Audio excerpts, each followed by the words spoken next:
और ये जिस तरह से हिंदू राष्ट्र की बात कर रहे हैं, तो हिंदू राष्ट्र बनाने के लिए इन्हें रोका किसने है? क्यों फिर ये चुनाव का बहाना ले रहे हैं? तानाशाह बनकर खड़े हो जाए ना, कह दें कि हिंदू राष्ट्र है, की खोजों को क्यों इस्तेमाल कर रहे हो? अगर आज तुम कह रहे हो कि नहीं मंदिर जब बनेगा, विद्यालय बंद होंगे, यूनिवर्सिटियाँ बंद होंगी, ताले लगेंगे उन पर, वहाँ पर मंदिर बनेंगे, तो ऐसी व्यवस्था को जितना जल्दी हो सके उखाड़ फेंक देना चाहिए, क्योंकि ये व्यवस्था है। सरकार अगर तानाशाह है, सरकार अगर लोगों का खून चूसने वाली है, सरकार अगर सबके गले पे छुरा चलाकर, किस बात की सरकार है ये? केवल टैक्स लेने की। और उसी राह सिवाय अडानी, अंबानी, गोयनका, सिंघानिया, बजाज, मित्तल, जिंदल, बिंदल को छोड़कर, मोदी और अमित शाह को छोड़कर, बीजेपी और आरएसएस को छोड़कर किसका फायदा हो रहा है बताइएगा?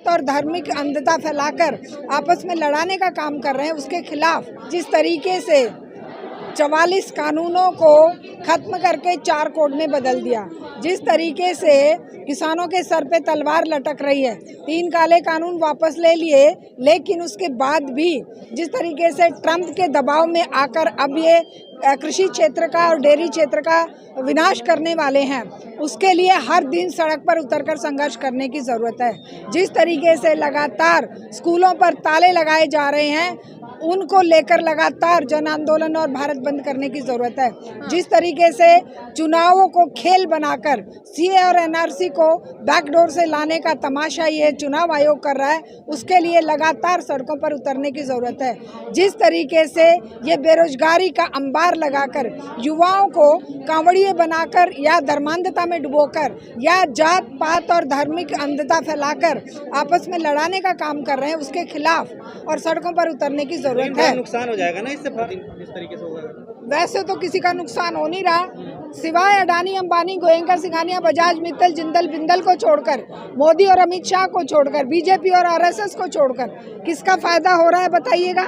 बताइए। दिल्ली की ट्रेड यूनियंस कह रही है कि हमारा इससे कोई लेना देना नहीं है, हम नहीं आएंगे। देखिए, दिल्ली की सारे देश की ट्रेड यूनियन, सारे देश के किसान संगठन, सारे देश के महिला संगठन, महिलाओं पर जिस तरीके से अन्याय और अत्याचार हो रहे हैं, जिस तरीके से रोज हत्याएं और बलात्कार हो रहे हैं, और जिस तरीके से छात्रों के ऊपर देशद्रोह के मुकदमे बिना बात में अल्पसंख्यकों पर जिस तरह से मुकदमे कर दिए जाते हैं, नजीब जैसे लड़के 5 साल से गायब हैं, जिनके लिए अब क्लोजर रिपोर्ट दर्ज कर दी गई है, इन सब मुद्दों को लेकर लगातार हमें सड़क पर उतरने की जरूरत है और इस चुनावी राजनीति का खेल खत्म करके इसे ठोकर मारकर जन आंदोलन की राजनीति को लेकर हमें आगे बढ़ने की सरकार के मुद्दे तो अलग है ना, आपके मुद्दे हैं, सरकार के तो अलग है। ये सरकार अगर तानाशाह है, सरकार अगर लोगों का खून चूसने वाली है, सरकार अगर सबके गले पे छुरा चलाकर, किस बात की सरकार है ये? केवल टैक्स लेने की, और उस टैक्स को लेकर हमारे हर तरीके से टैक्स बटोर कर केवल पूंजीपतियों के ऋण देकर, ऋण माफ करके, और फिर उसी पैसे से हमारे ही संसाधन, हमारी कष्ट कमाई से बने हुए आज़ादी के बाद के जितने भी हमारे संसाधन थे, सबको कौड़ियों के मोल उनके हवाले कर देने वाली सरकार, ऐसी सरकार को हम सरकार कैसे माने? नहीं, जिन मुद्दों पे सरकार लड़ी उन्हीं मुद्दों पे तो काम कर रही है। वो मंदिर मस्जिद बनाने के इंतजाज दे के वही काम कर रही है। ये बात आपने बिल्कुल सही कही। सरकार मंदिर का वचन दे के आई, सरकार उस मंदिर के बहाने अरबों की संपदा किसानों से छीनकर अयोध्या को खड़ा कर दी, वहाँ पर गरीबों के घर तोड़ दिए, बुलडोजर चला दिए। आज उसी धर्म का नाम लेकर धर्मांधता में डुबोकर लाखों लोगों को वहाँ पर एक कहते हैं कि भाई हमने जो है रिलीजियस टूरिज्म शुरू करा है, मतलब रोटी रोजी को तुम दोगे नहीं, रोजगार तुम दोगे नहीं, शिक्षा तुम दोगे नहीं, धर्मांधता में डुबो दोगे, और 5000 साल पुरानी संस्कृति को जिंदा करने की फालतू की बातें तुम करोगे। एक चीज़ जो जिस समय उपयोगी होती है वो उतने ही समय के लिए होती है। आज तुम दिया जलाकर क्यों नहीं काम कर रहे? अगर 5000 साल पहले मनुस्मृति से देश चलता था और दिया जलाकर काम होता था, विज्ञान के चमत्कारों को, विज्ञान की खोजों को क्यों इस्तेमाल कर रहे हो?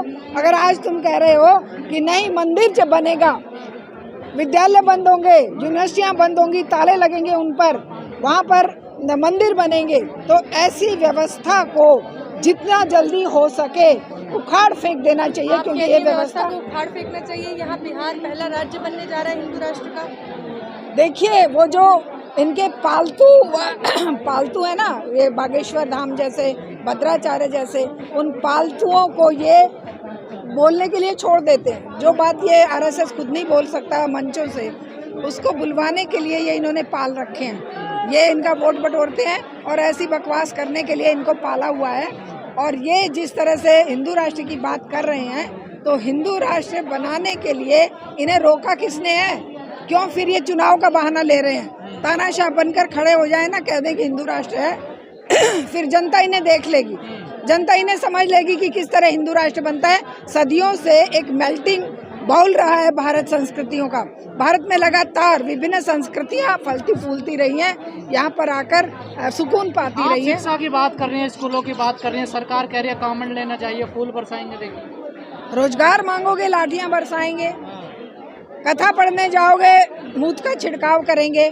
लेकिन तुम कांवड़ लेने जाओगे, वही बच्चे, तो उनके ऊपर फूल बरसाए जाएंगे, क्योंकि वो जो एक युवा पीढ़ी ताकत है इस देश की, उस ताकत को ये उलझाए रखना चाहते हैं, कहीं कावड़ में, कहीं पंचधाम की यात्राओं में, कहीं पर ये गौरक्षक बनाकर, और कहीं पर ये अपने नारे लगाने वाले, झंडे डंडे उठाने वाले ऐसे जॉम्बीज बनाकर, जिनको दिमाग में सोचने चिंतन करने के लिए कुछ भी ना बचे, केवल टुकड़ों पर पले और फूल बरसते देखकर खुश हो जाएं और फिर नशा करके कूदे, सड़कों पर आतंक मचाएं, लोगों की गाड़ियां तोड़ें, लोगों को मारें।